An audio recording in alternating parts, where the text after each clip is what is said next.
Start at 6 minutes, y'all.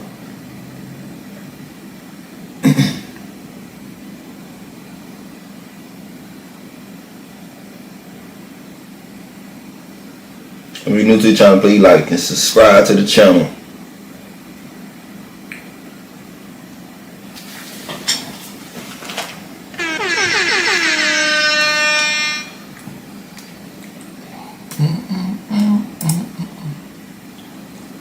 Get everything right. Oh shit, I'm in it.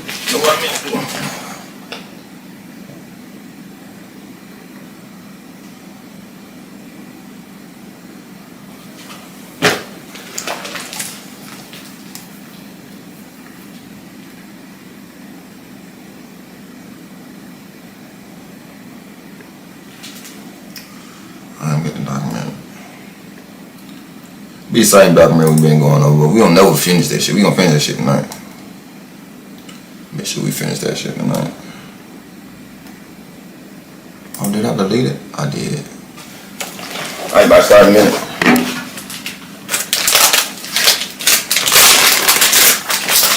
I did shit.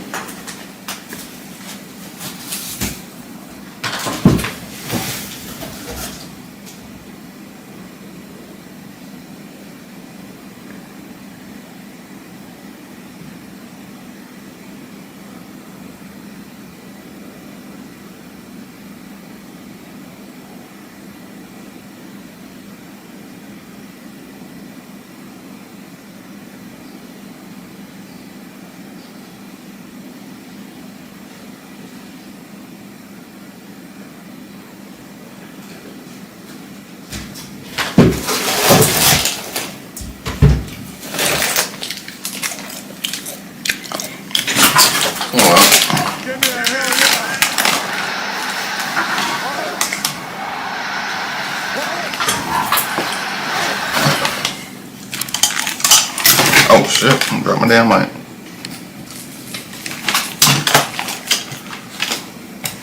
Damn.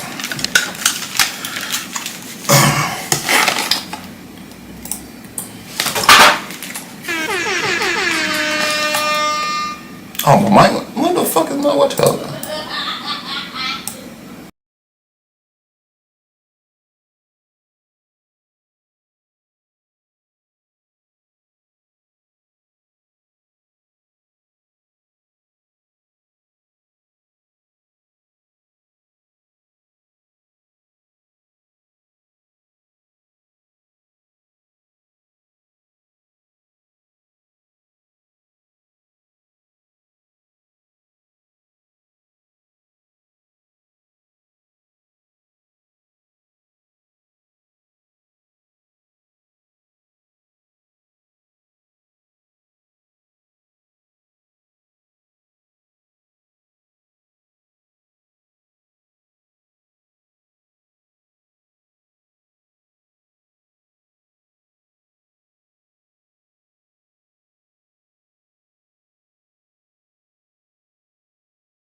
the worst, and create this false image in his head that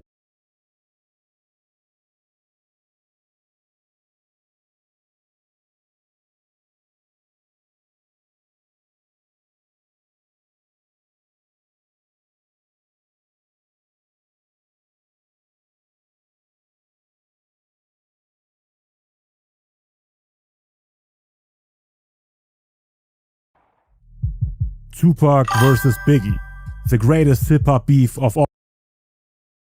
At Samurai Chicken Tender said, hashtag Team Tupac. Oh my God.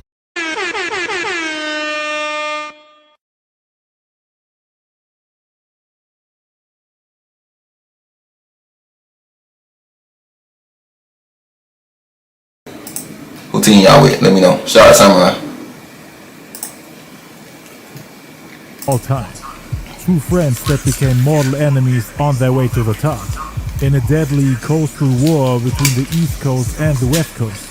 Bad Boy Entertainment versus Death Row Records. A feud that took place in the mid-90s and changed the rap game forever, with the deaths of both of these icons in 96 and 97. These young men had a bright future ahead of them, but their lives were cut short, and we unfortunately never got to witness the full extent of their greatness, cause they were both in their mid-20s. Yeah, he got damn fault right there. This motherfucker in the middle. It was at this moment that he knew he fucked up. Look, he said on 2Pac.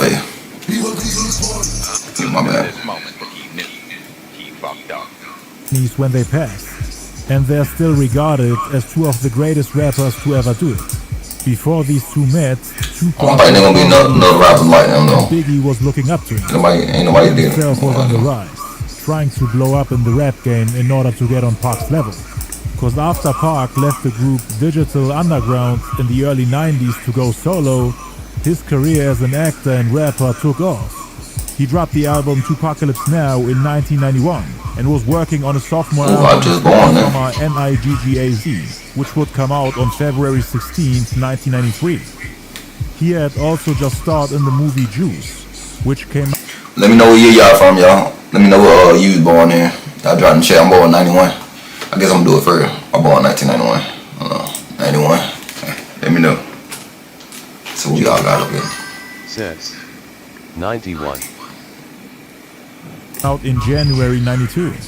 And between April and July that same year, he had already filmed the next cult classic called Poetic Justice with Janet Jackson. Everyone knew that Pac had a bright future ahead of him, and that he was on his path to superstardom. He was planning to appear in more movies and go platinum with his next album.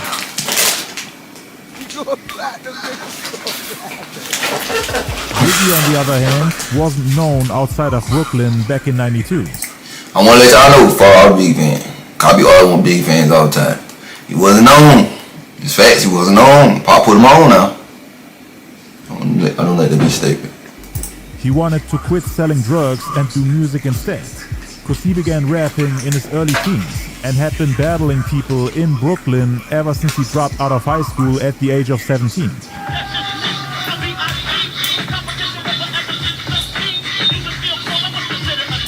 Damn, what the fuck is this shit? So bad. His friends knew that he was destined for greatness. He couldn't continue living the life of a drug dealer and hustler. People in his circle were getting locked up left and right. But back then it was hard to make it as a rapper. You couldn't just go viral like days on the internet and become a star overnight. You needed the right connections and tons of luck to get discovered. Being talented wasn't enough. After dropping out of school, he became more involved in crime. In 1989, he was arrested on weapons charges in Brooklyn and sentenced to 5 years probation. In 1990, he was arrested on a violation of his probation, and a year later, damn guns. Party and Bullish, for example, which ended up becoming his debut single.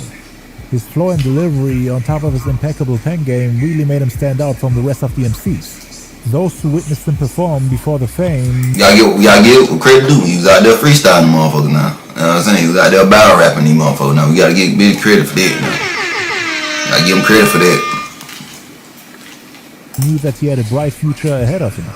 But Uptown Records wasn't able to give him the promotion, attention and resources he needed to blow up as a rapper.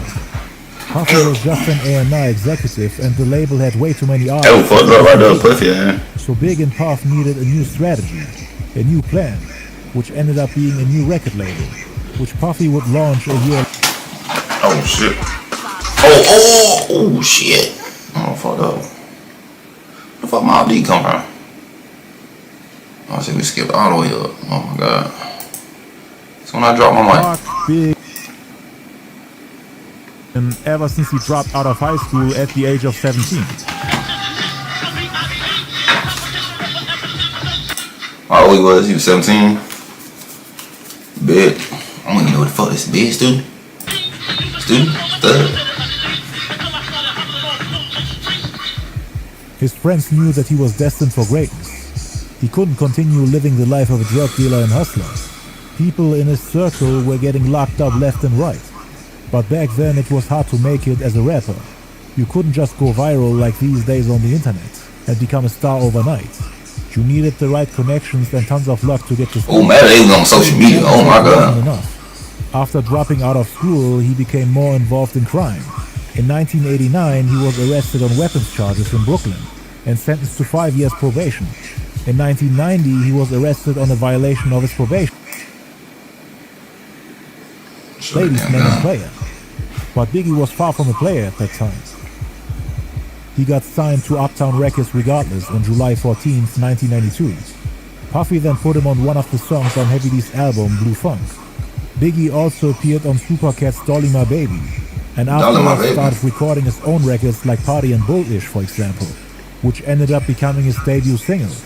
His flow and delivery on top of his impeccable pen game really made him stand out from the rest of the MCs. Those who witnessed him perform before the fame knew that he had a bright future ahead of him. Oh, 1992. But Uptown Records wasn't able to give him the promotion, attention and resources he needed to blow up as a rapper. Puffy was just an A&R executive and the label had way too many artists to focus on Biggie. So Big and Puff needed a new strategy, a new plan, which ended up being a new record label, which Puffy would launch a year later with Biggie being the main priority, the main artist of the company. Until then, Biggie... I thought Craig Mack was the main artist. I confused the fuck out of me. To get his name out there by performing on events and shows, meeting rappers, DJs, producers and respected people in the industry.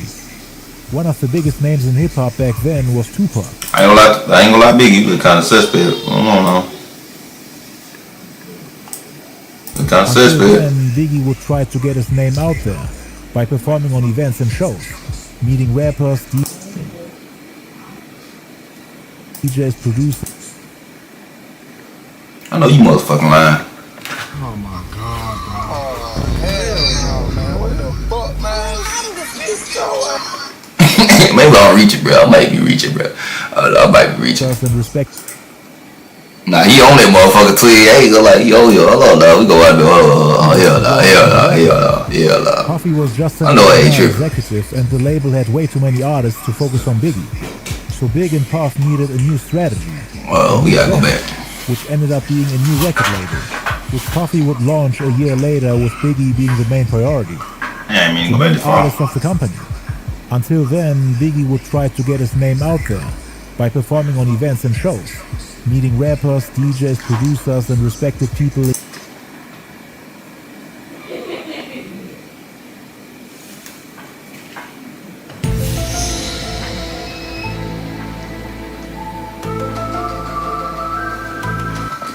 In the industry, one of the biggest names. That nigga is dancing behind him, bro. Oh hell no.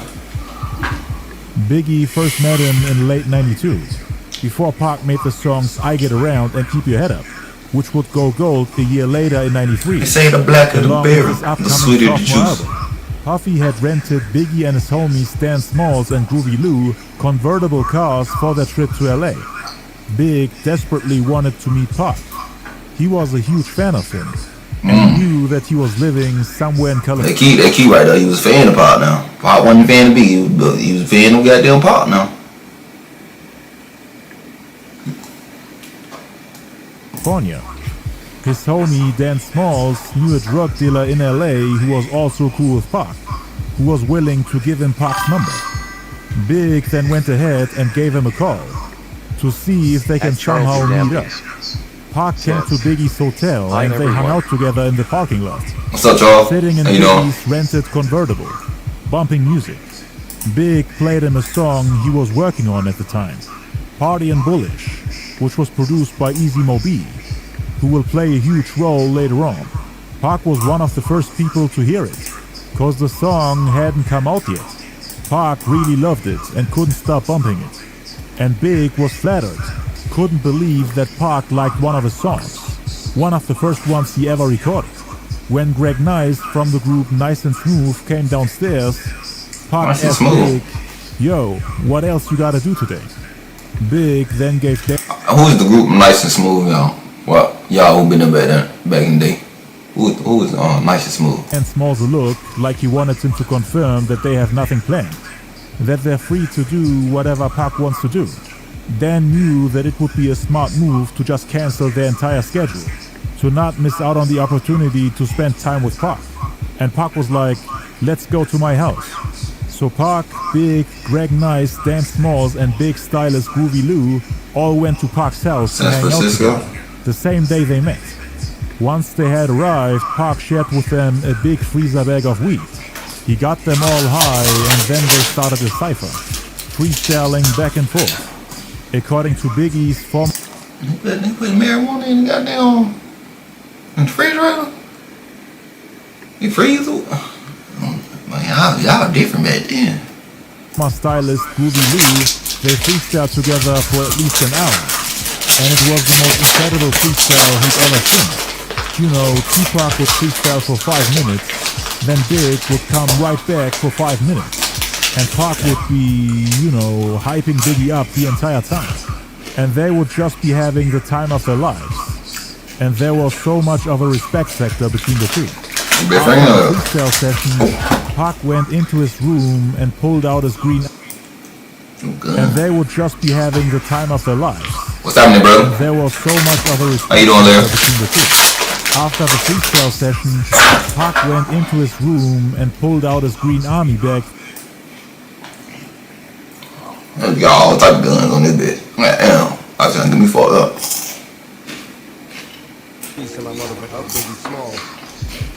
Stretch and Biggie became great friends after starting off on the wrong foot. Pac ironed things out and allowed Biggie to join the family. They rapped and freestyled together every time they hung You out. said Pac got smoke trying to be Impressed by tough. Biggie's rapping. There we go. Good troll.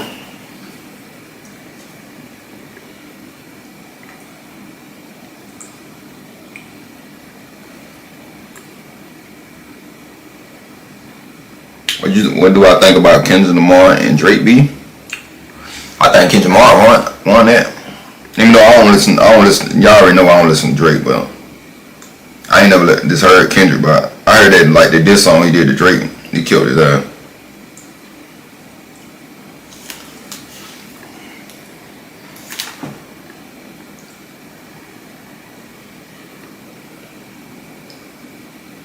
I get one do that now.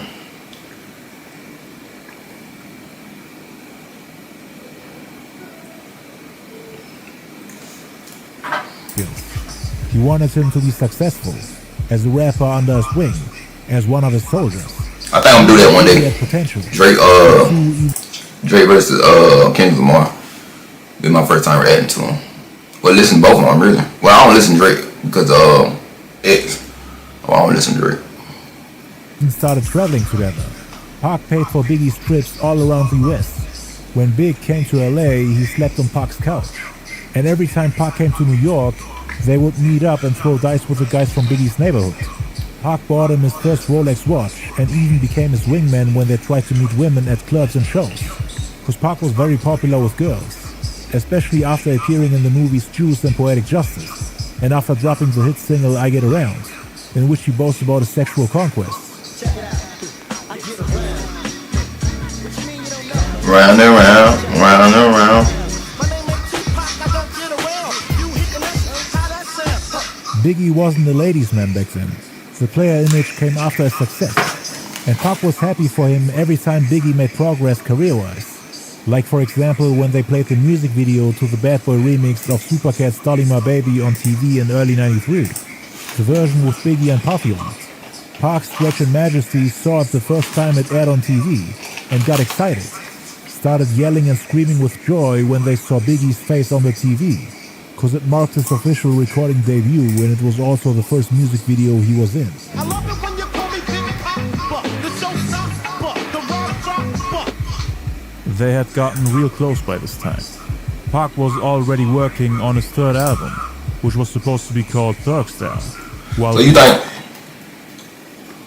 See, I think Pac took that shit personal. Then what Big thought it was. Like, nigga, we been doing, you know what I'm saying? I think he treat you like a brother, in my opinion. I don't know how y'all feel about that, chat.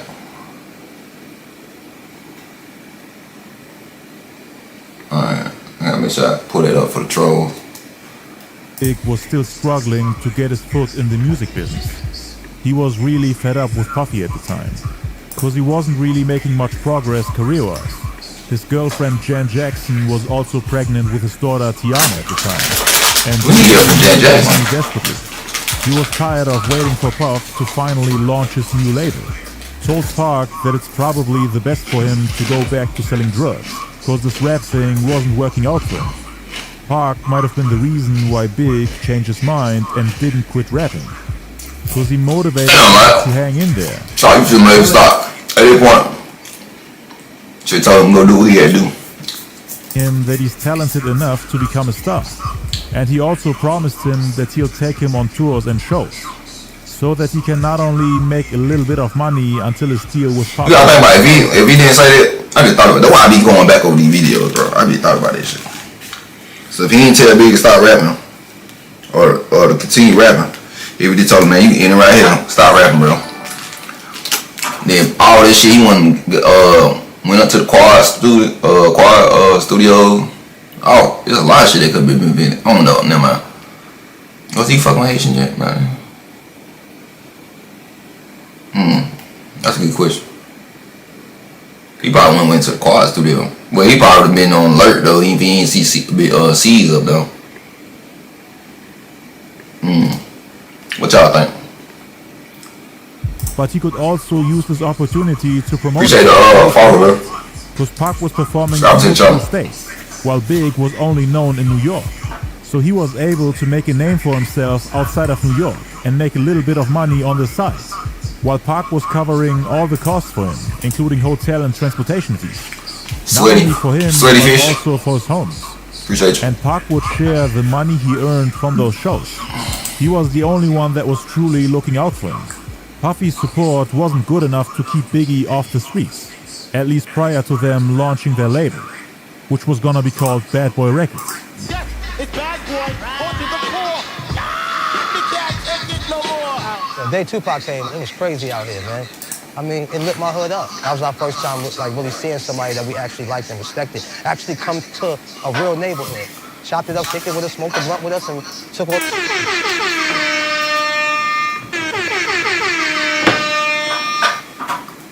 Of us to the show with him. He had a show at the Ritz that night. He came up here to pick up Big, and he came out here and showed love to everybody, man. And he showed his love to B.I. Pac wanted to help him until he started. I gotta look at Let's See shit. They performed together In the music. in concerts. He let Biggie rap some of the songs he was working on, but nobody even knew who Biggie was. They used to book Pac for all these shows all around the US and wanted him to perform at I every time I see Stretch, boy, he just rub me the wrong way. Every time I see Stretch and one Tupac picture, I need to rub me so wrong. See Biggie, Tupac Stretch. I don't know what it is back though. a couple of assists. Pac would step back and let Biggie rap to put him on and to help him grow a following. He also did the same thing for Stretch. Stretch, Biggie and Pac became a trio. He let Biggie open up his shows. Now imagine, Pac had more fans in New York, in Brooklyn, in Biggie's own neighborhood than Biggie himself.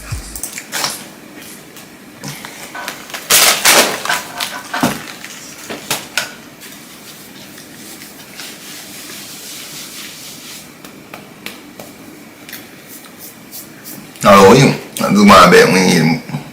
I'm make sure I wind back. I'll be winding back all the way. So I be padding shit.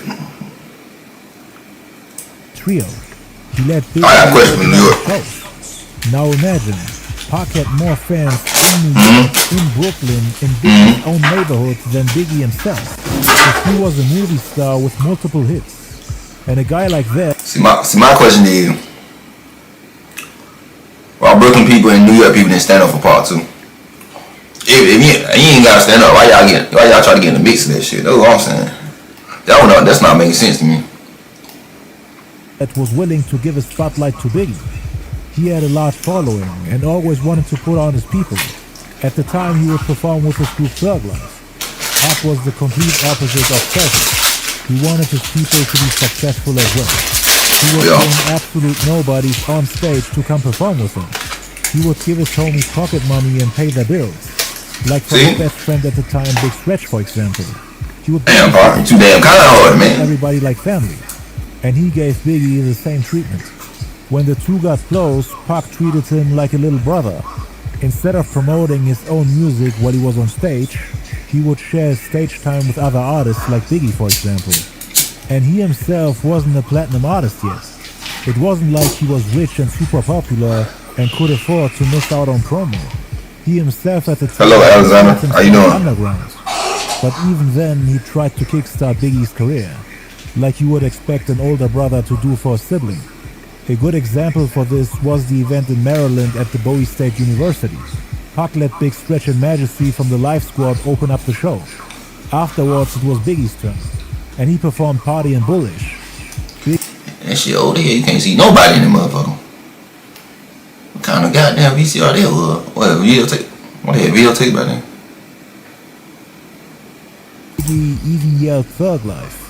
Pac then jumped Biggie on stage during the part in the song Party and Bullish where the fight breaks out. They pretended to fight on stage, and then Biggie continued rapping.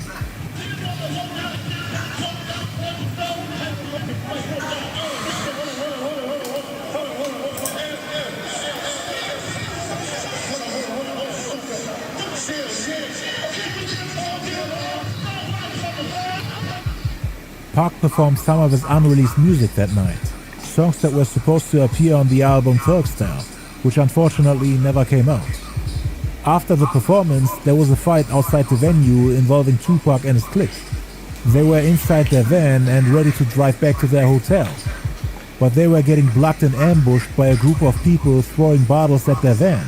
Pac and his people got out and chased them. We are going to have some interviews today too after this. The attackers came back. Tupac cousin and started shooting I'm gonna do Nib on day too. Thug Life, mother effer, saving Biggie and his crew since they were outnumbered and surrounded. The attackers then ran away and Pac drove off before the cops came. On April 4th, 1993, Biggie and why did he went hang out the window though? That's why I still need to think about why he was doing all that out the window. Y'all let me know. Like where I can find that at. I see everybody be trying to mimic him doing that. Or the other one when he outside the court with the red we had the red bandana and the red hockey jersey on when he was spitting and stuff. Nightclub in downtown LA. Notice how Puffy was already wearing Bad Boy merchandise months before launching the label. Puffy had been planning this since 1992. Biggie and Pac also did an interview with Black Watch TV. That shit made me goddamn mad. At the Royalton Hotel, where they also did that iconic freestyle. I'm scared to do some freestyle. Blow. I'm too high and I might go up tempo. Money, close. I skipped that. They say it's a gun in that video. When it got released as a single 2 months later. On May 3rd, 1993, Big and Pac freestyled together live on stage at Trafalgar Square in New York. It was in Southside Jamaica, Queens. I think this is when you first start wearing bandanas. Is it the first time you start wearing bandanas? I think it's the first time you start wearing bandanas. So as you can see in 93, I know the black one is always performing yeah. It all started to change in 94 once Biggie started to grow as an artist. Biggie's debut single Party and Bullish then came out on June 29th. On July 23rd, Big and Pac attended the release party for the movie Poetic Justice, starring Tupac and Janet Jackson. The two later performed at the Palladium in New York. Redman and Nas were there too. Shortly after that, Biggie and Puffy shared a stage with Snoop Dogg, Warren G, Dez, Corrupt, Nate Dogg and the DOC, who were all Death Row affiliates at the time. In '93, there were plans of Tupac signing to Death Row. Then on August 19, 1993, Biggie got signed to Puffy's new label, and they started working on his debut album Ready to Die. Before the release in '94, Biggie was concerned with how well the album would perform. Puffy's new record label hadn't proven itself yet, so Biggie asked Pac to replace Puffy as his manager. He wasn't trusting him. Puffy wanted to be on Give me a hell yeah. Oh my God, dog. Oh, hell no, man. What the fuck, man? Get your ass on, boy. Get your goddamn ass. See, that was red flag right up, man. Goddamn, Pop. Shit, they got the manager's ass, son. Fuck. He said he want Treasure Club. Shit. Damn. It's in the ad-libs, and wanted to tell him which beats he should rap on, and what type of songs he should make. Like, why is he all on the stage? Like, what is he rapping? For the masses. He just wanted to be himself and make records for his people. But that wouldn't have sold any units, so he and Puffy were arguing a bit. And Biggie asked Pac to be his manager instead. But Pac convinced him that Puff knew what he was doing, saying, "He will make you a star." Puff no, he won't, man. To be the next Heavy D, an overweight rapper making funky dance and club songs, but more street and more lyrical. Heavy D was a platinum rapper with multiple club hits. Puffy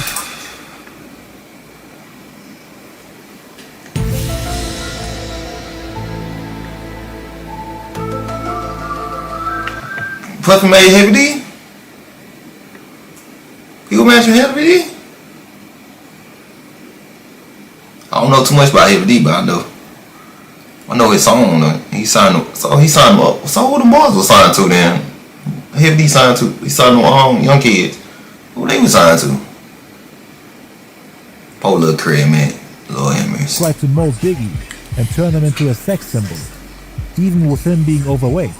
He wanted him to make dance and pop music, which Biggie didn't want at all. He hated songs like Juicy and Big Poppa, wanted to make hardcore lyrical street rap instead. But both Puffy and Pac convinced him to give it a try, and to add songs that will sell the album. In '93, Biggie was closer to Pac than to Puff, but that changed over time. Biggie started to trust Puffy more and more, and Puff was always in his ear. Biggie also listened to Pac's advice and changed his style a bit, or at least tried to add more variety.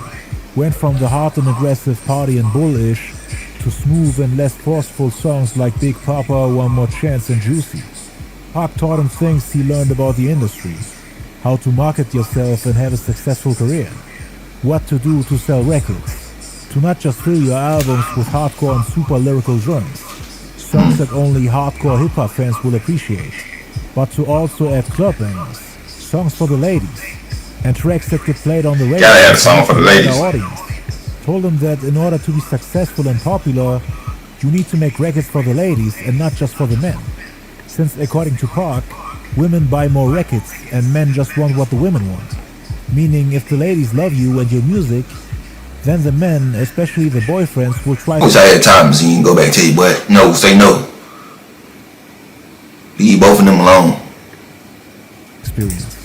And whenever Biggie and other up-and-coming rappers gathered at recording studios, he gave them advice on how to make a name for themselves. Hardly appreciate you, John Chung. Biggie and other young rappers assembled in recording studios or hotel rooms to hear Tupac lecture about how to become successful. Pac could get up and get to teaching. Idi Amin from Tupac's group Outlaw said, "Everyone was transfixed on this dynamic individual and soaking up all the information we could soak up. Pac devoted special attention to Biggie, grooming him and treating him like family. Biggie even told him that he'd like to be a part of Thug Life." One of the biggest highlights in Biggie's career prior to his success was his performance at the Budweiser Superfest at Madison Square Garden on October 24th, 1993. He broke bread with some of the giants in the industry and showed off his skills on stage, freestyling with Pac, Big Daddy Kane, Scoop Lover, and Shaheem. Biggie was still unknown at this What's up, brother? How you doing? but still managed to get the crowd hyped. Both Pac and Big gave us an incredible performance. Their energy on stage was truly unmatched. It was one of the greatest freestyles in history.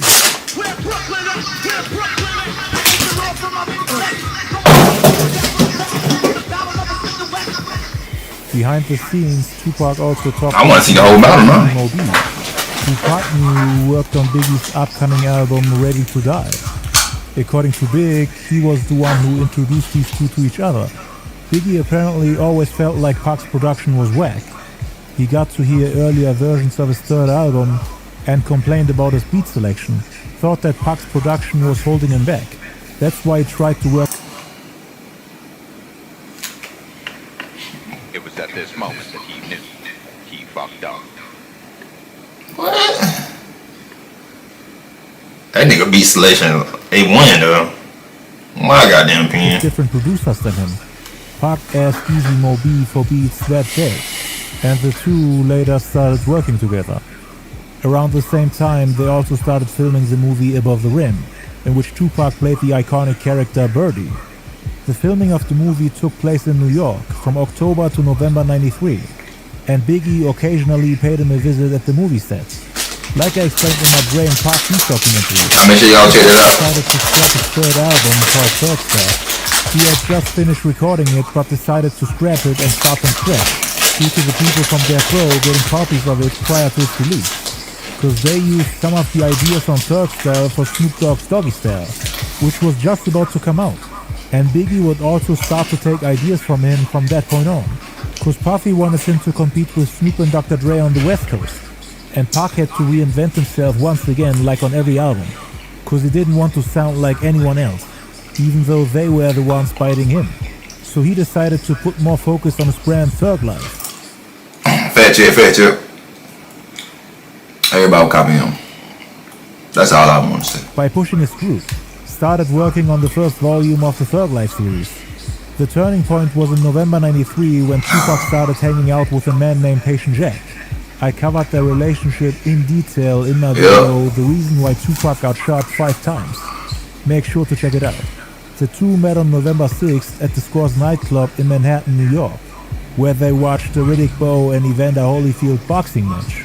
Pac came and hung out with him in the VIP room of Scores. Jack got him a bottle of Rainy Martin and some Cuban cigars.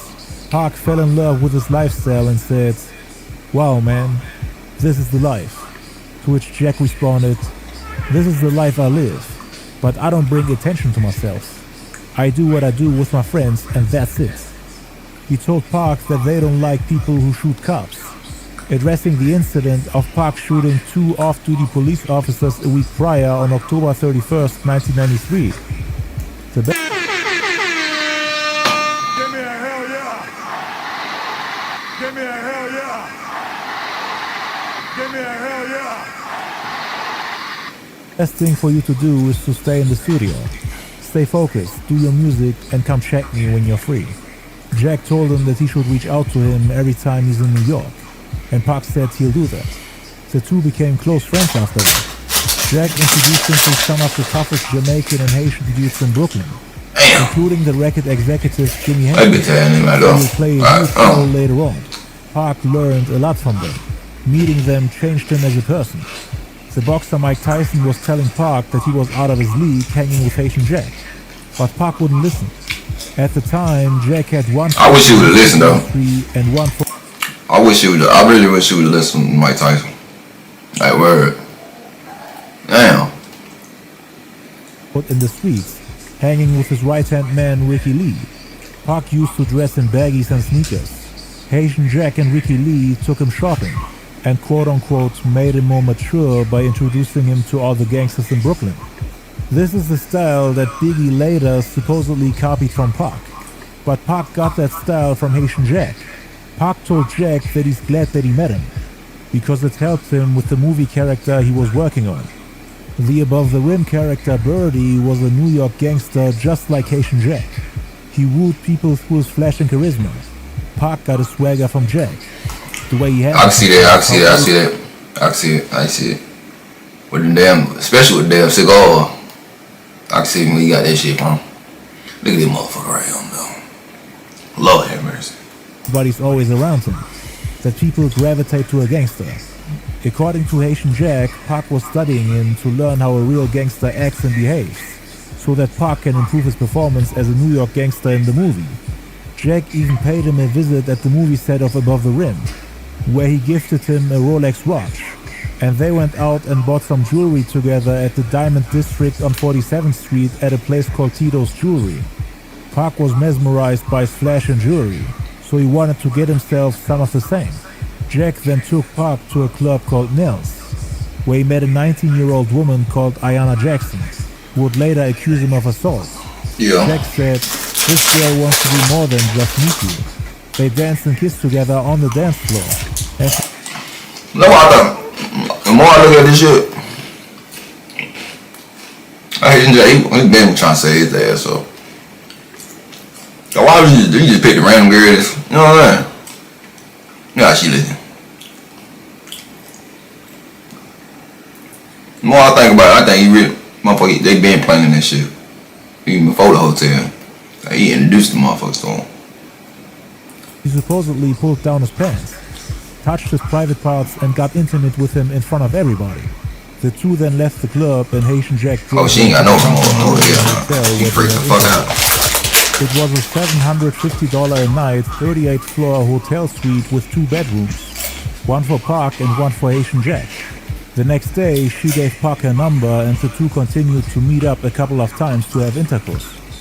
November 18th was the day that changed everything. Pac had a show in New Jersey at Club 88, and they also went to the Above the Rim movie shoot. Afterwards, he went shopping with Jack, and on their way back to the hotel, he asked Pac, "Why don't you give her a call?" So Pac, Haitian Jack,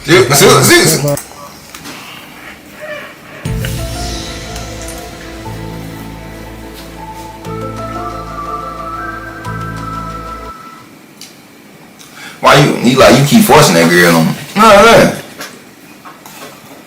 See, though, that's why I'm glad I be going back to these bitches, cause I be missing out on this shit like little clue like that. Pac's manager Charles Fuller and Biggie were now waiting in the hotel room for Ayanna Jackson to arrive. As soon as she arrived, Biggie supposedly left. Then, why y'all invite no other girls to the goddamn thing? She the only girl though. Usually when you know what I'm saying, when you with the fellas and stuff, you know what I'm saying, it ain't gonna be just one. That we didn't know she, you know what I'm saying, she like that, for real. Yeah, you feel like it was pre-print? Yeah, bro, cause like, shit ain't adding up, like, he kept pressing her, need to get her a call. She ain't had no home girls, like, you know, other girls come to it. Usually, girl don't really go by herself with a whole bunch of dudes. She usually have bring one friend, usually. Like, for real. Let she just, you know what I'm saying, don't want to be out there. And the whole incident with the assault happened. If you want more info on this incident, check out the video I previously mentioned about the quad studio shooting. I will only mention a couple of... Matter of fact, hold on. I already seen that shit. Hold on. That shit, hold on. This dude supposed to play Haitian Jack. Look how he was looking at him. Incident with the assault. Watch his face. Assault happened. Look at his face. Hold on. Man, it's so fucking fast. Hold on, Jack. 2 bedrooms. One for Pac and one for Haitian Jack. The next day, she gave Pac her number and shit, I ain't gonna go that to meet up a couple of times to have intercourse. November 18th was the day that changed everything. Pac had a show in New Jersey at Club 88. My bad, I ain't mean to go back that far, yeah. The Above the Rim movie shoot. Afterwards, he went shopping with Jack, and on their way back to the hotel, he asked Pac, "Why don't you give her a call?" Yeah. So Pac, Haitian Jack, a guy named Trevor, Pac's manager Charles Fuller, and Biggie were now waiting in the hotel room for Ayanna Jackson to arrive. Hold on, so what happened to them? So the manager was in a... Why talk about manager didn't goddamn say nothing? As soon as she arrived, Biggie supposedly left, and the whole incident with the assault happened. If you want more info on this incident, check out the video I previously mentioned about the quad studio shooting. I will only mention a couple of points for context. Pac and Ayanna Jackson were in the bedroom alone when the other man entered and proceeded to assault her. Tupac then left the room after feeling weirded out by the group setting. He talked with his publicist in a different room, felt groggy, and then went to sleep, as he had a long day behind him. He awoke to Ayanna Jackson yelling at him for more or less allowing them to assault him. She then went downstairs and informed the security about what happened, saying that Pac assaulted her. Tupac, Jack, and Charles Fuller were arrested. Trevor somehow got away. The three were accused of committing that crime, but Haitian Jack and Charles Fuller got off lightly. Like my thing is, and that's all. Why you didn't get everybody? Alright. How many people was Tupac? That shit ain't adding up to me, man. Shout out to Mama and Pop. Straight set up. That shit had to be set up, bro. The more I look at this shit, bro, it had to be straight set up, bro. Like, the shit is not making sense.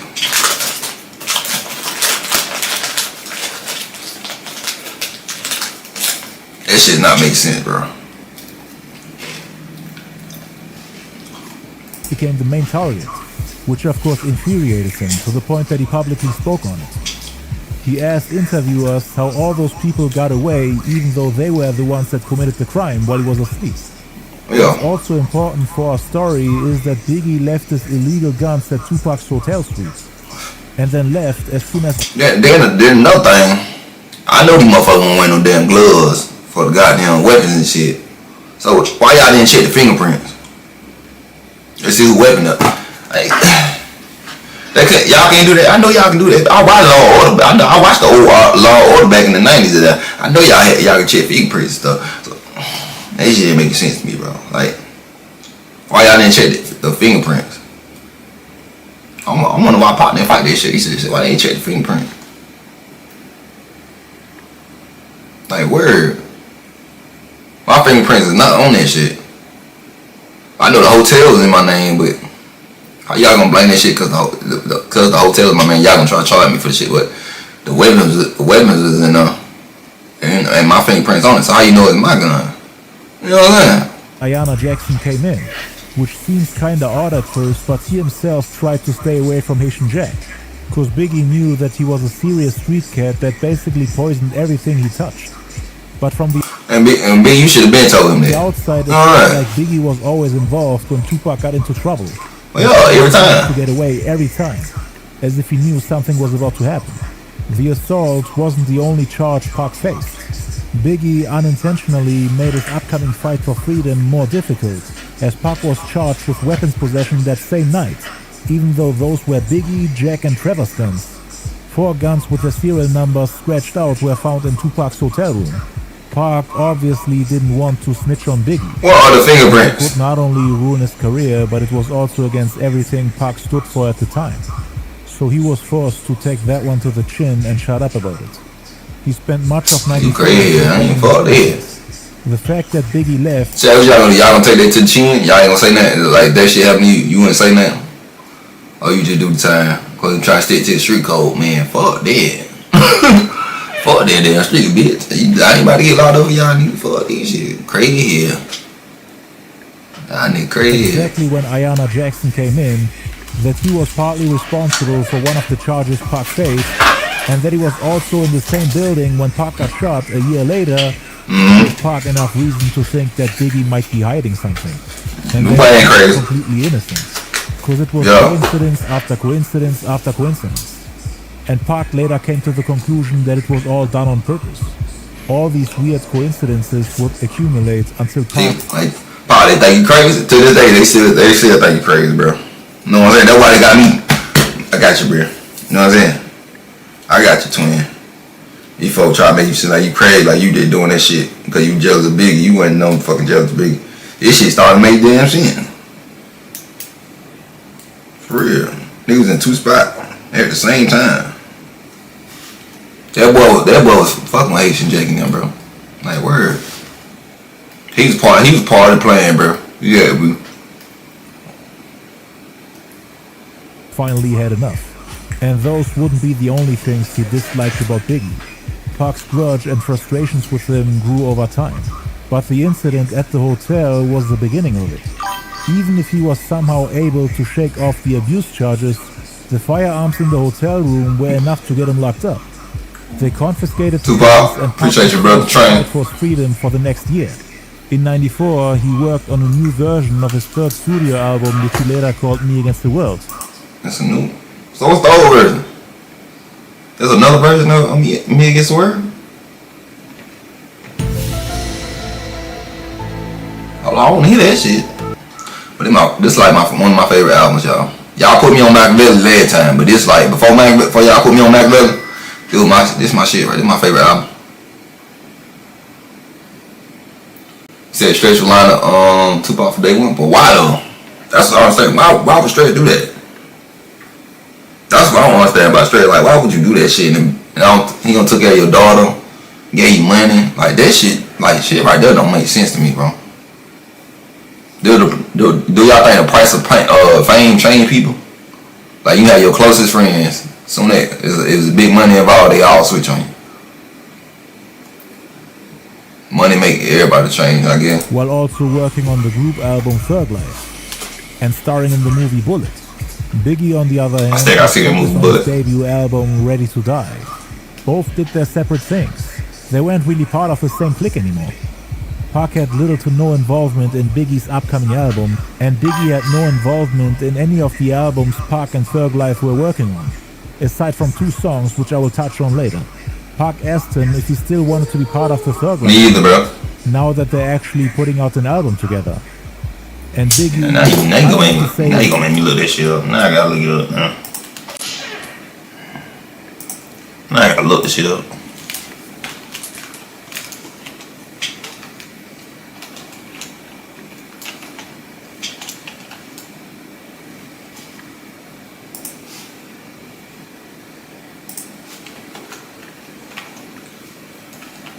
Why can't I spell?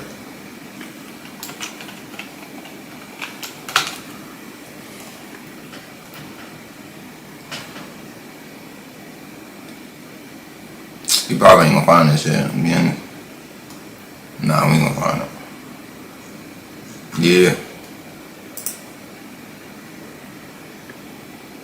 Damn, I want this shit written in verse 2. No, it just got the regular Me Against the World. Damn. I don't know what songs he had on them. The original. Rejected the offer, but he made clear that he had his hands full with his own album and all the things Puffy wanted him to do.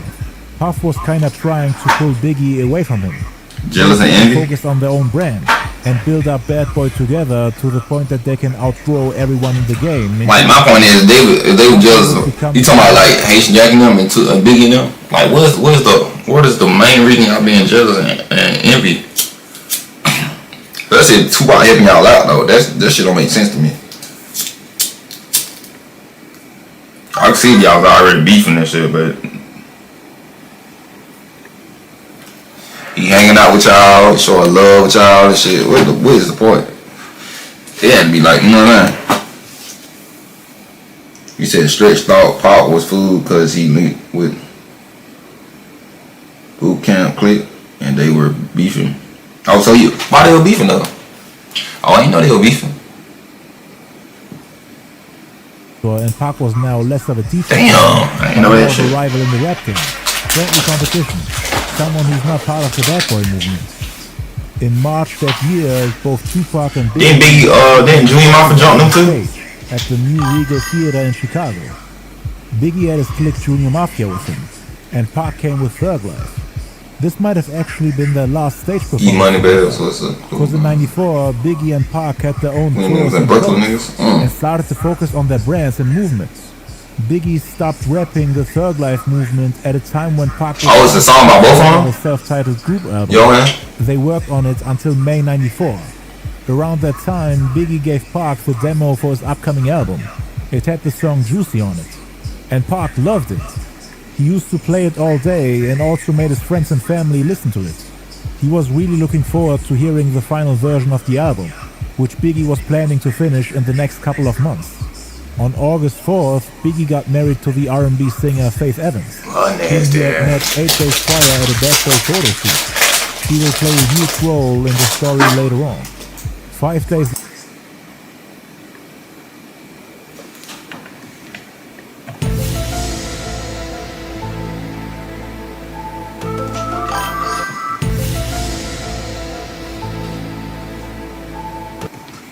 Man, that had a bad boy photo shoot. Jimi Hendrix was trying to manage Pac and Haitian Jack blocked it, which started the what? Haitian Jack blocked them from trying to manage Pac. Later, on August 9th, Biggie dropped the single. Even ever so, why the fuck you get mad at Pac? Goddamn, Haitian Jack told block them.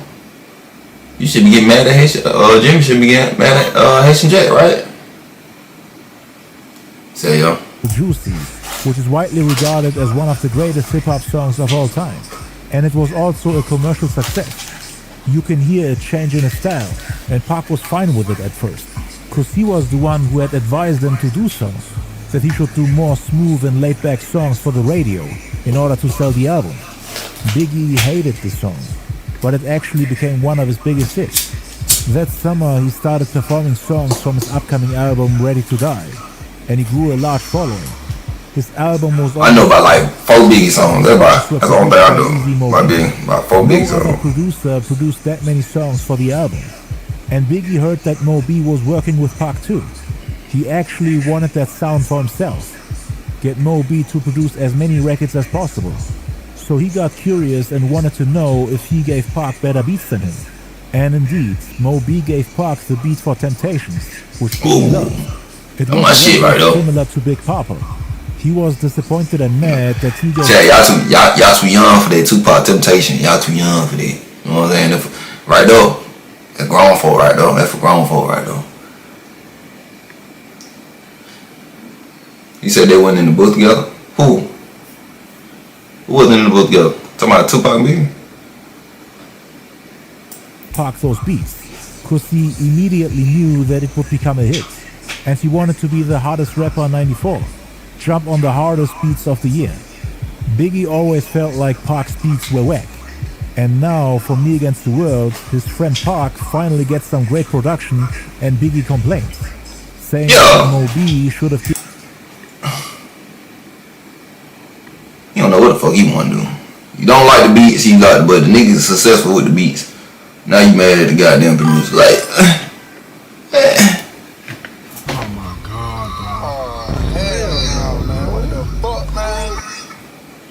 Bag gets killed and Pac was arrested for it. All these other men sing. For Bag get killed, huh? Giving those beats to him. Biggie approached Mo B and said, "Yo, man." What's his full name? His name is Moneybag. I mean, damn, I said Moneybag. E-Bag. Responded, "What you talking about?" Was he a rapper? I'm gonna look him up. You did with Pac. I know what he look like. I gotta do more research on him.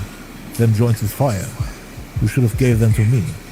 Mo B took it as him joking around, but he probably did want those beats for himself. He probably regretted introducing those two to each other.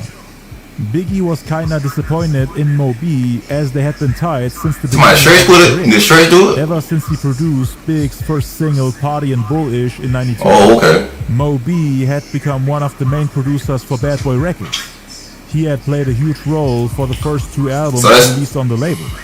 My bad, yeah. So that's the only song they got that Tupac and Biggie on together. I never heard them like on a song together. I might look that nigga up, I ain't gonna lie.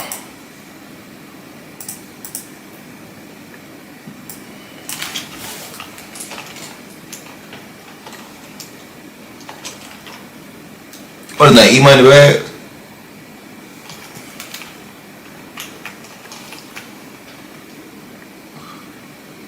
Okay, the real story. Okay, I see him right here. You with Jay-Z?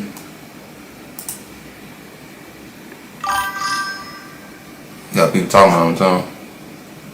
So what's right now? Sauce money on Jay-Z, beef with E-Money. Okay, we gotta look. We gonna do that. We gonna do that too. Jam Master Jay sent Part 2. To let him know they were trying to kill him, and he did. Damn. Them folks didn't play back in the day. And then I need to seeing people and shit. That shit crazy, bro. The biggest song they made at the time was Flavor in Your Ear, from his label mate Craig Mack. who Big was kinda competing with at the time.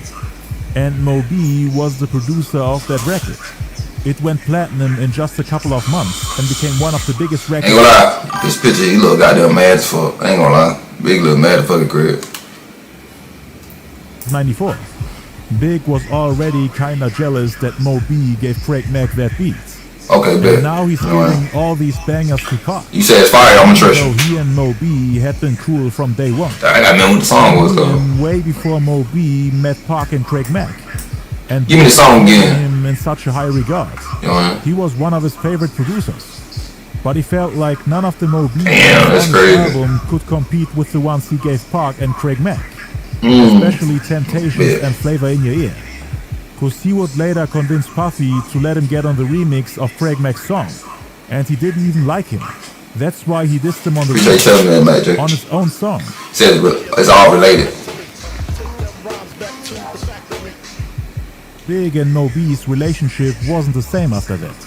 They didn't collaborate as much as So now we got, so now Chad, we got new suspects. We got to look up and find too. So E Money Bag.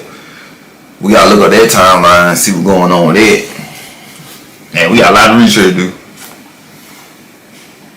album, which he would drop 2.5 years later, Mo B only produced 2 songs out of 25, when on the previous album he had produced the highest amount of tracks. As a friend, he should have been happy that Pac finally gets some great production. He finally gets a beat you like and you don't want to give him that. There was definitely competition between the two. They wanted to put out the better album. Ready to Die versus Me Against the World. Mo B also got You crazy. You not gonna beat Me Against the World, bro. Tonight, which became the second track on Me Against the World. Dying to Live. Straight Okay. Ballin' for the Thug Life album.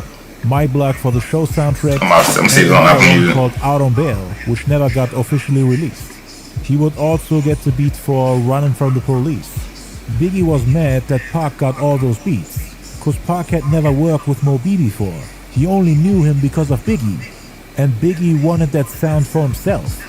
Biggie and Pac talked about it and agreed to do the song Running from the Police together, cause originally Biggie wasn't supposed to be on it. The song was supposed to land on either the Thug Life group album or Me Against the World. It was recorded on August 12, 1994 at the Unique Recording Studios in Times Square, New York. Mo B was scheduled to put the song together with Pac and Split. I got one that say I didn't Running. expect to see Biggie and Junior Mafia Oh, I see it. There it is, on the track. At the time, Pac had kinda accepted the fact that Biggie is no longer part of the Thug Life movement. Security. Biggie was no longer one of his soldiers. He had ranked up to a general and had his own team. But upon Biggie's request, they wanted to make a last-minute addition, so that Biggie gets credited as an honorable member of Thug Life, which unfortunately never happened, as the song never made it onto a Tupac album. Pac was also unhappy with his verse, probably because Biggie outshined everybody on the track, with his raw delivery, energy, and outstanding flow.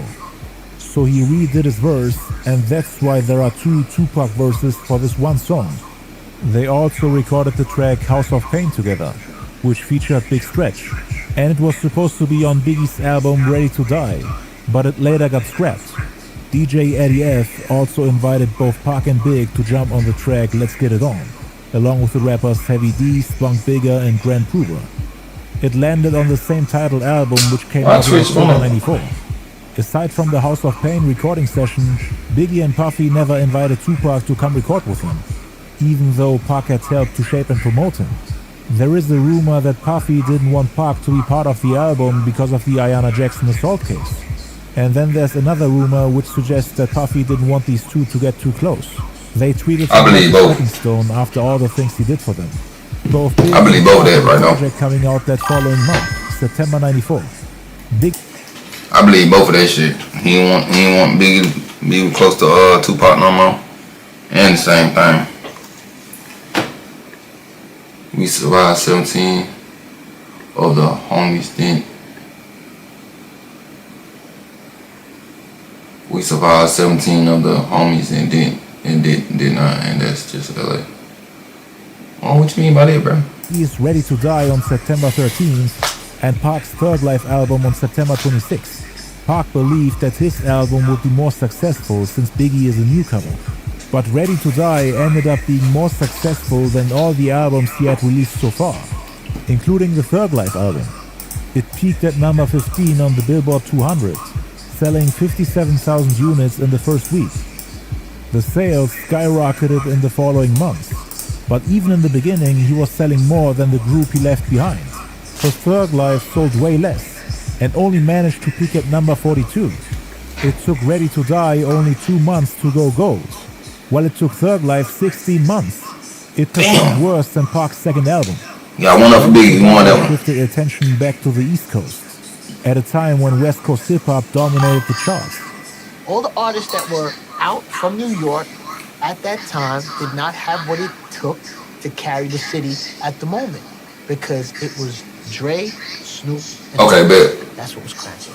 And Biggie brought the music crown back over here. Before the release of that album, Pac was always super excited and supportive. Every time he heard about Biggie reaching certain milestones, he was happy for him. Like for example when he got an invitation to Biggie's Ready to Die album release party in New York. Pac bought all his friends and family members plane tickets Oh, really? to the event, telling them that they need to be there to show support. He was happy and proud, like a supportive older brother that cheers on his siblings. So, yeah, but you said Pac and Big fell out because Pac told Big to renegotiate his contract, and Pac didn't like that. I can see that. But what did like? What was wrong with it? What 360 deal? He probably gave that nigga 360 deal. In a game show, sitting in the audience hoping that his little brother will win. His excitement turned into disappointment once he actually had a copy of the album in his hands. He was expecting Biggie to show love to him in the liner notes, at least one little shout out or mention, but it didn't happen, almost as if Pac was never part of Biggie's road to success. He started to get mad at Biggie for using his ideas for the album without giving him credit, cause he was fine with him taking his advices but expected at least a shout out. He thought Biggie was being ungrateful. He would only thank him when talking in private, but he wanted the whole world to know that he was there for him. Pac was always trying to merge West Coast and East Coast albums, to give people the best of both worlds. He felt like his main selling point is that he's something like a bridge between East Coast and West Coast hip hop. The other reason that's why Interscope kept giving his albums away. Kept leaking his albums to Death Row and Bad Boy. You said worse than 3. What's worse than a 360? Something worse than a 360 deal? The only deal I heard about a 360. And independent. I don't know too much about them. One of the few artists in the game that can do both styles at the same time. Jay, appreciate you subscribing to the channel, brother. Not only that, but the overall theme of the album was supposedly copied from the first version of Me Against the World. The title of the album, Ready to Die, obviously suggests that it revolves around death.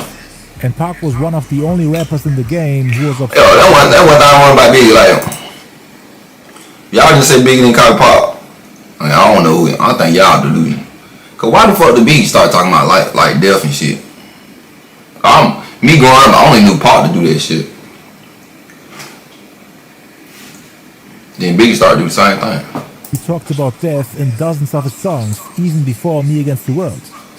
Hey, yo, are you afraid to die?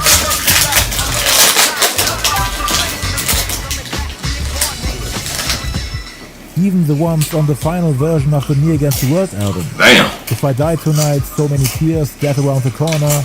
So Many Tears. Just the ones he kept on the album. Shall not fear no man but God. As I walk to the boundary, you know. Didn't make the cut. Please God, walk with me. To this day, or landed on his posthumous album, Are You Still Down, Remember Me. He always talked about dying, getting killed, was prophesizing his own death, saying things like, I'm ready to die, or I see death around the corner, like on the song Death Around the Corner of the Me Against the World album. Now Biggie, all of a sudden, my thing is, sometimes like what made you? My thing is, like, what made you want to talk about death though? I got that's my question with Tupac. Like, what made you want to talk about it? Is it because you want to be different, or I don't know? Yeah, fast, bro. Fast. Fast. Death knocking at my front door. On the song Everyday Struggle on the Ready to Die album. He got a wine or something? Death around What the fuck? corner, I hear death knocking at my front door.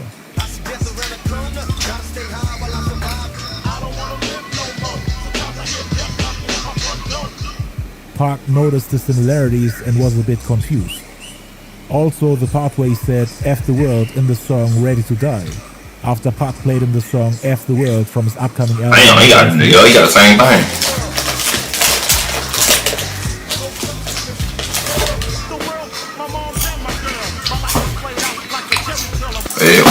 Yeah, you bite him.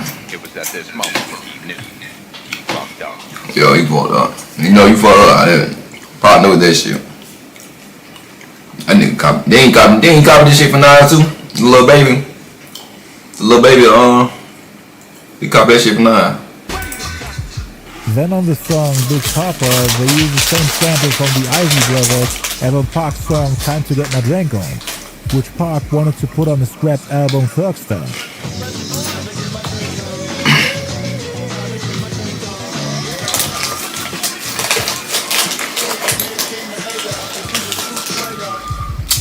I ain't gonna lie to you, they play that shit. I seen that shit. I ain't gonna lie.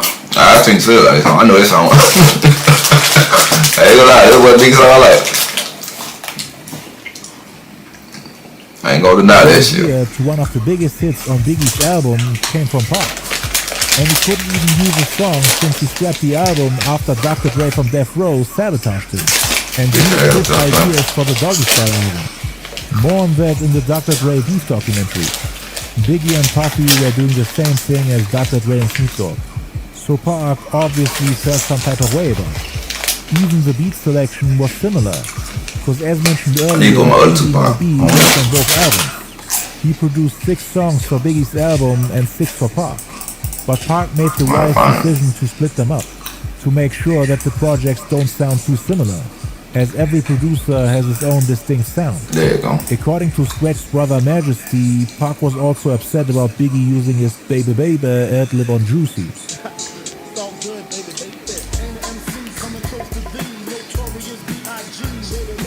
He also spoke on this in the year 1996 when he was interviewed by Sway. I was big, got trained, and he used to be under me like my lieutenant. The type of company, I used to do so to let me come on before I did keep getting up and get around. Because nobody knew me in New York. And I used to tell it to you, if you want to make your money, you got to rap for them. Do not rap for them. Because I told you, don't rap. That's why I understand my New York motherfucker. Y'all didn't know Biggie, or y'all knew Tupac. So why y'all didn't rap for Tupac? He from New York too. That's my thing about that shit. Like, that shit, I was still trying to get my head around that. New York, I don't know what New York's on. Cause y'all supposed to treat them, well, they both from New York, so y'all supposed to treat them like, I don't know, bro. Maybe it's different for everybody, I don't know. That's my thing, yeah. On top of this other Tupac shit on, damn, I can't find it. Ooh, they ain't that. I can put this down here though.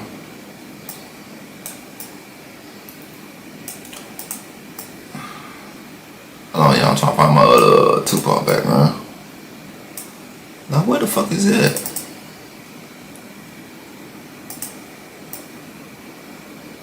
That's something else.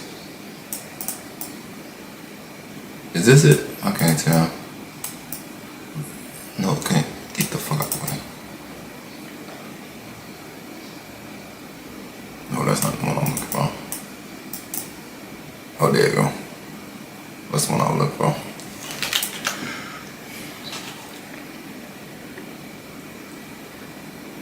Feed Steve.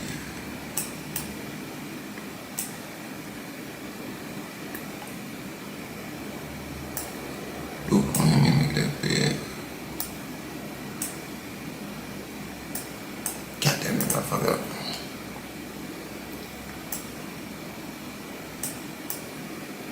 Oh, no, it's gonna be too big. God damn it.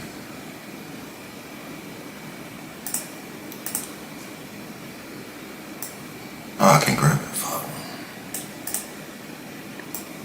There we go. Still too big.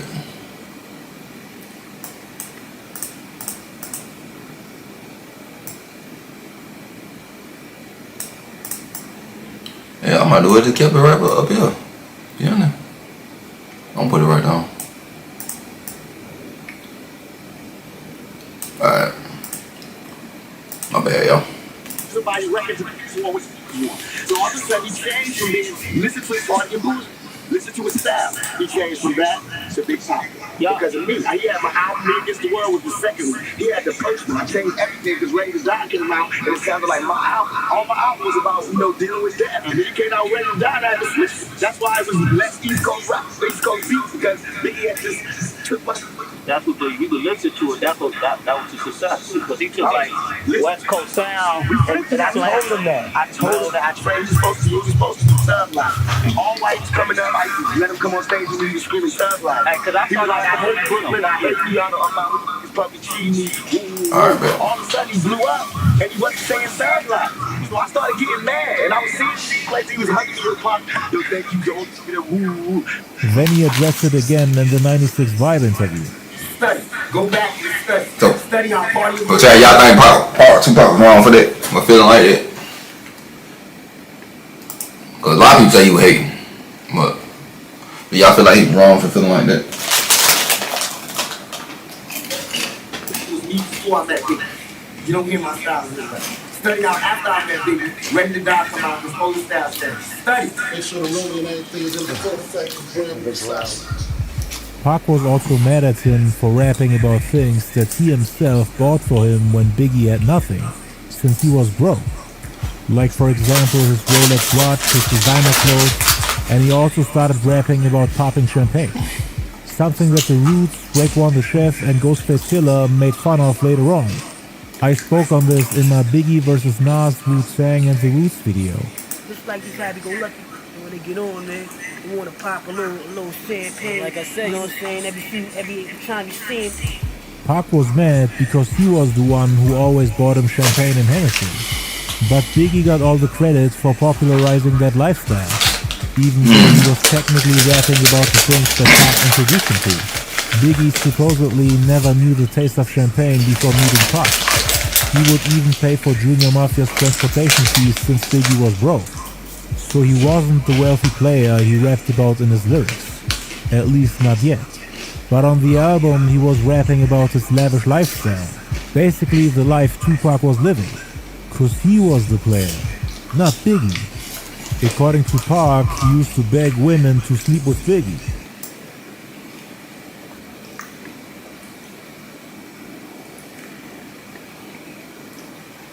To not hang around with him. Pac then asked, "What do you mean?" And Biggie responded, "I'll tell you later." And the two never had a chance.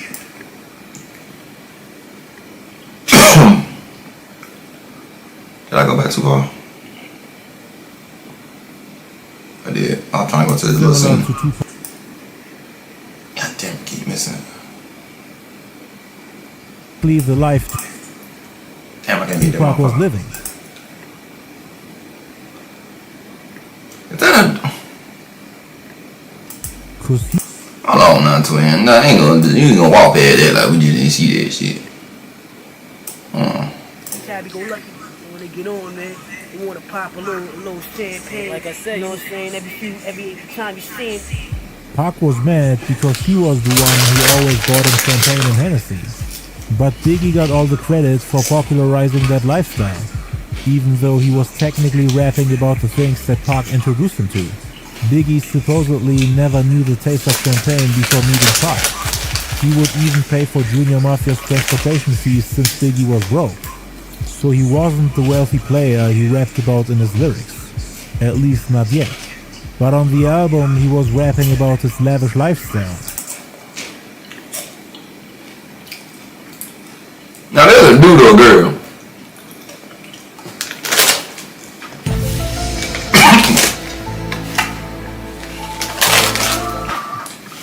I don't know.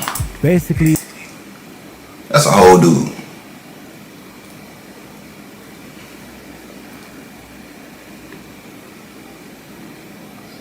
The life.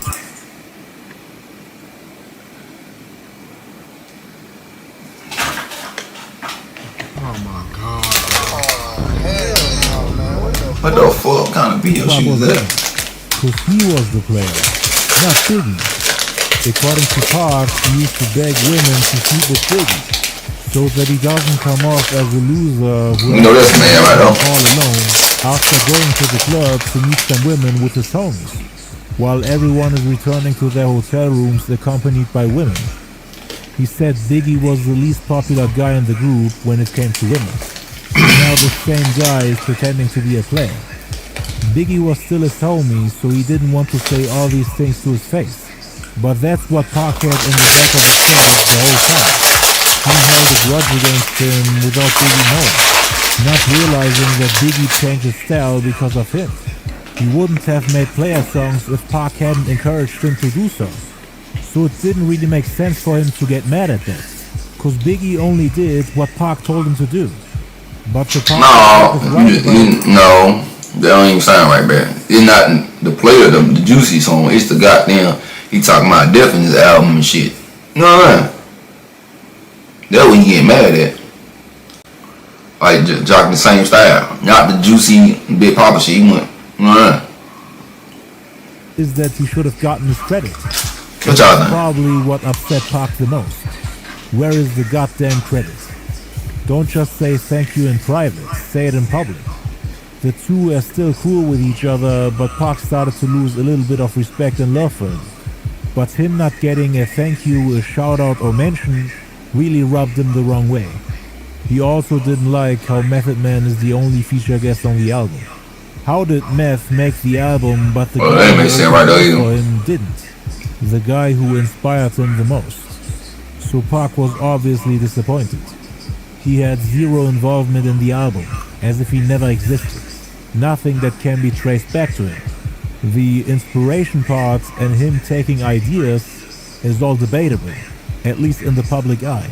You would have came off as a hater if you called him out on that. You take my ideas, my slangs, my styles, my ad-libs, my themes. You kickstart your career by using the wisdom I shared with you about how to make it in the game. I take you on tour, on all the shows, put some money in your pocket, pay all your fees, let you sleep on my couch, feed you, introduce you to women, consider you part of the family. And I can't even get a thank you in your liner notes? Am I asking for too much? It's something that only takes 5 seconds. You even stop shouting out Thug Life now that you're famous. As if we were only a stepping stone to you on your way to the top. That's how Pac felt. He had to bite his tongue.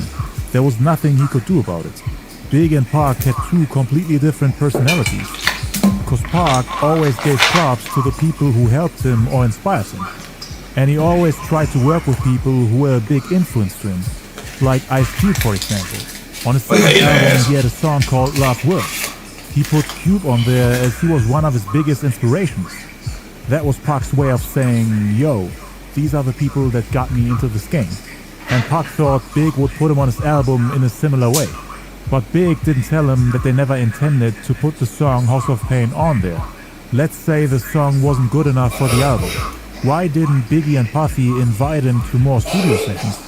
With Pac's work ethic, they could have easily recorded a whole album worth of songs. No other rapper at the time was as close to the Bad Boy camp as Pac. Puffy supposedly tried to cause a rift between Biggie and Pac, so that Big can focus on Bad Boy. Cause as mentioned earlier, Biggie stopped rapping and promoting Thug Life. He used to yell Thug Life every time he performed on stage. Cause once Bad Boy took off, he stopped doing that. And he didn't want to be part of the whole movement anymore. Pac's biggest worry was that Junior Mafia would become bigger than Thug Life. Biggie told him that his next plan was to put out a Junior Mafia group album, similar to Tupac's Thug Life. So he was kinda using Pac's blueprint. First he becomes successful and then he puts on his group. Not only that, but even the name of the group was inspired by Pac. Pac used the backronym for his group Thug Life. The hate you gave little infants, F. The hate you gave little infants. I'm still trying to know what that shit mean. Is he talking about? I need to see it. Like, it's gotta be a deeper meaning behind that. Everybody. Biggie did the same for the Mafia in Junior Mafia, which stands for Masters at Finding Intelligent Attitudes. So both group names were based on backronyms. Both groups were also signed to the label Atlantic.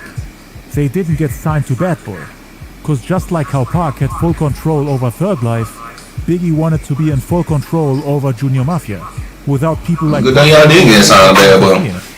He started to put his focus on them, taught them how to rap, how to sound fresh and so who still get royalties out there? Just like how Pac mentored Biggie. So he had his hands full. He also had to promote his album Ready to Die, so that it can go platinum. He performed on shows and also shot multiple music videos for upcoming singles. Tupac couldn't be part of any of it, cause he had his court hearings to deal with, while at the same time trying to earn enough money to cover all the fees. He did shows, went to the video shootings for the movie Bullet, and was also trying to record as much music as possible so that the label Interscope has enough material to release in case that he does get locked up for a couple of years. The two just started to drift further and further apart with their rise to fame, and they saw each other less and less, cause they both had their own shows, their own movements and their own projects. They would only see each other on rare occasions. Pac didn't really get the opportunity to express his frustrations to Big. When it came to friends, he was the type to bottle up his real emotions and feelings. Every time he wouldn't receive the same level of love he would give, while building up resentment and disappointment until he finally explodes. He was usually outspoken and direct, but when it came to friends and family, he would always try to endure it and not make a fuss about it. Just out of love, loyalty.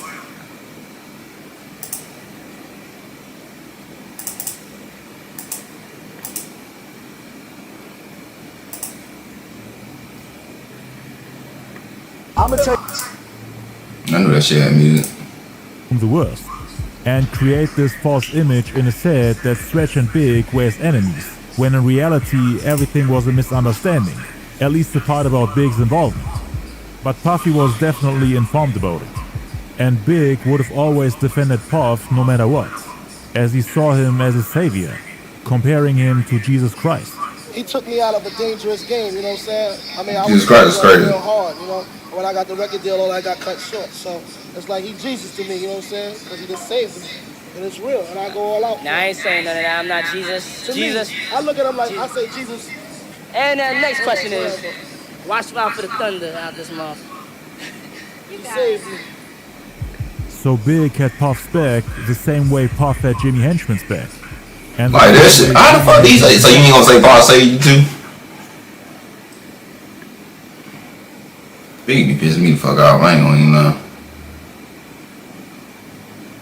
I don't know. People say he was on that. You know what? Started to piss me off. Back. Stretch and Big backed each other up as well. It didn't matter if Big was involved or not. His actions after the shooting were already enough. So Pac was done with all of them. Meanwhile, Suge Knight, the co-owner of the record company Death Row Records, went through his own share of problems with Puffy and Bad Boy. He used to look out for Puff in the early 90s, when he was just an A&R at Uptown Records. And even after starting his own record company, Suge helped Puff wherever he could, most of the time for free. Puffy used to come out to California, and Suge used to look out for him, for free, as Puff couldn't afford security. Alright, so I'm gonna stop it right here. Start this stream. I will be back on like it's about 12, 1 o'clock. I'm gonna do Tupac's cousin interview, family members, and I'm gonna do Netbone. I'm gonna do the interviews later on. I think about 12 o'clock, 1 p.m. Eastern. I'm gonna do it. I appreciate everybody.